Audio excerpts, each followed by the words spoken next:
যারা ভিডিওটি দেখছেন এখনো সাবস্ক্রাইব করেননি তারা এখনই সাবস্ক্রাইব করুন আমজেদ টপ মিডিয়া চ্যানেলটিকে আর নতুন নতুন গজল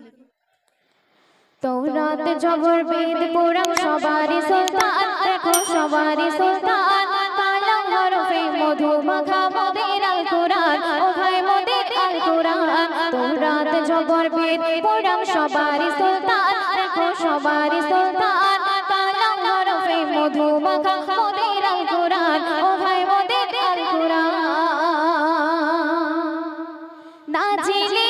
কুরআন মানে পাক রহমান পাবে বিশ্বজাহান সঠিক চলার সন্ধান নাজিলে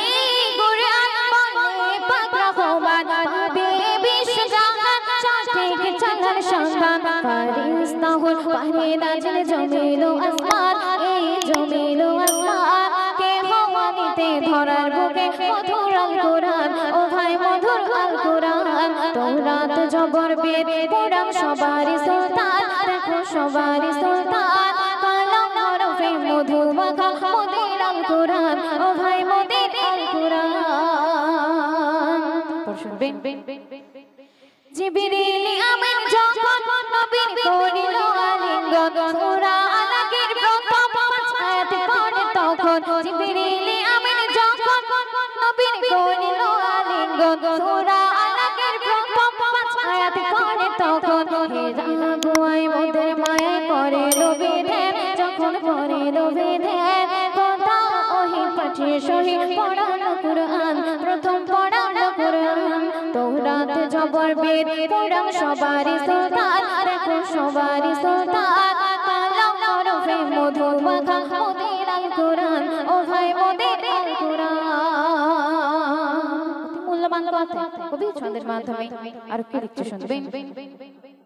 এই কোরআন লেখে প্রথম জায়েদ বিন সাবিত নামে একজন ওসমান করে সংকলন আবু বকর করে পূরণ এই কোরআন লেখে প্রথম জায়েদ বিন সাবিত নামে একজন ওসমান করে সংকলন আবু বকর করে পূরণ 25 রাসূল দিয়ে বিগো সাজানো কুরআন দেখো সাজানো কুরআন এমন কুরআন পাক রহমান করলো মোদের দান ও ভাই করলো মোদের দান তৌরাত জবর বেদ পুরাণ সবারই সুলতান দেখো সবারই সুলতান কালাম হরফে মধু মাখা মোদের আল কুরআন ও ভাই মোদের আল কুরআন সর্বশেষ কথা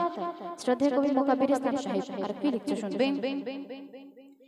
পবিত্র এই কুরআন মানবের বাঁচার পেগাম পড়িলে মধুর কুরআন দূরে যাবে শয়তান পবিত্র এই কুরআন মানবের বাঁচার পেগাম পড়িলে মধুর কুরআন দূরে যাবে শয়তান বলে মুকাব্বির অশেষ নেকির পাবে গো সন্ধান তুমি পাবে গো সন্ধান কুরআনুল মাজিদ পাঠ করিয়া ভরাও তোমার প্রাণ তুমি ভরাও তোমার প্রাণ তৌরাত জবর বেদ পুরাণ সবারই সুলতান দেখো সবারই সুলতান কালাম হরফে মধু মাখা মোদের আল কুরআন ও ভাই মোদের আল কুরআন ও ভাই মোদের আল কুরআন ও ভাই মোদের আল কুরআন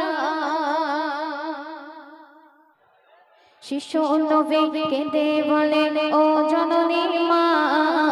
একটু আমায় বলো না আব্বাই আমার কেন আসে না আব্বাই আমার কেন আসে না শিশু নবী কেঁদে বলে ও জননী মা একটু আমায় বলো না আব্বাই আমার কেন আসে না আব্বাই আমার কেন আসে না তুমি প্রতিদিনই বলছো আমার আব্বা ঘরে আসবে আমায় কোলে নেবে চুমা দেবে কত ভালোবাসবে দিনের পরে দিন চলে যায় আব্বা তো আসে না কলিজা আমার ঝাড় ফেটে সহিতে পারি না কলিজা আমার ঝাড় ফেটে সহিতে পারি না আব্বা জিনা আসলে আমি ঘরে যাব না মাগো আব্বা জিনা আসলে আমি ঘরে যাব না তুমি যতই ডাকো না আজকে তোমার কোলে উঠব না আশিকে তোমার করে উঠব না। তারপর শুনবেন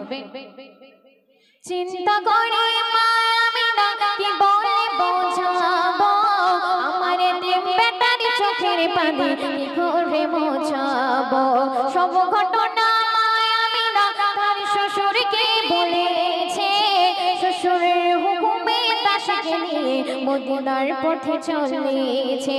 যেতে যেতে দেখতে পেল স্বামীর কবরখানা যেতে যেতে দেখতে পেল স্বামীর কবরখানা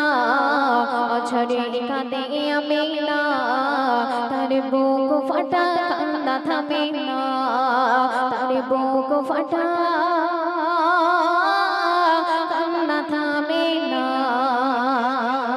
স্বামীর কবরখানা দেখতে পেয়ে মা আমিনা অছন্নয় না কাঁদছে আর কি বলছে কবি ছন্দের মাধ্যমে লিখছে শোনো। ওগো স্বামী বলো আমি সহিব কেমন করে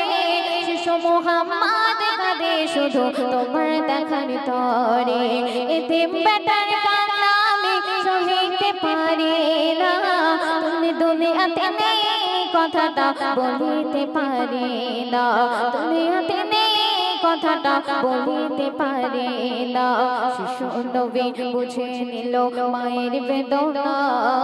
শিশু নবী বুঝে নিল মায়ের বেদনা মাগোভার কেদনা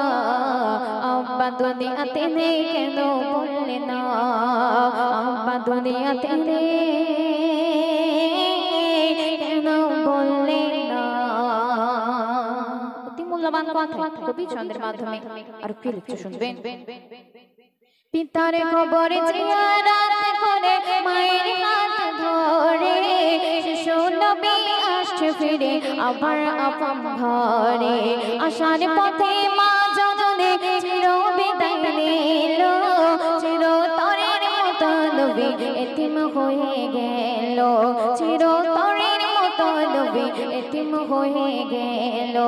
সঙ্গে ছিল উম্মে আইমান তার দেয় সান্ত্বনা সঙ্গে ছিল উম্মে আইমান তার দেয় সান্ত্বনা বাছা আর কাঁদিস না আজ থেকে আমি তোর জননী মা আজ থেকে আমি তোর জননী মা। সর্বশেষ কথা আমার শ্রদ্ধেয় লেখিকা হাফিজা খাতুন ছন্দের মাধ্যমে আর কি লিখছে শুনবেন। হৃদয় চুরি রাখবো তোরে মায়ের মতো করে হৃদয় চুরি রাখবো তোরে মায়ের মতো করে তুই ডাকবি আমার মা বলে আর রাখবি আঁচল ধরে শিশু নবীকে দে বলে আব্বা দেখতে এলাম আব্বা দেখতে এসে আমার আম্মিকে হারালাম আব্বা দেখতে এসে আমার আম্মিকে হারালাম। হাফিজা খাতুন আরজ করে শোনো মুমিন মুমিনা নারগিস পারভীন আরজ করে শোনো মুমিন মুমিনা নবীজিকে ভুলে যেও না তিনি যে সদা উম্মতের দিওয়ানা তিনি যে সদা উম্মতের দিওয়ানা। শিশু নবী কেঁদে বলে ও জননী মা একটু আমায় বলো না আব্বা আমার কেন আসে না আব্বা আমার কেন আসে না। তো শুনলেন এখন যে কালামটি পরিবেশন করব কোরআন সম্পর্কে একটি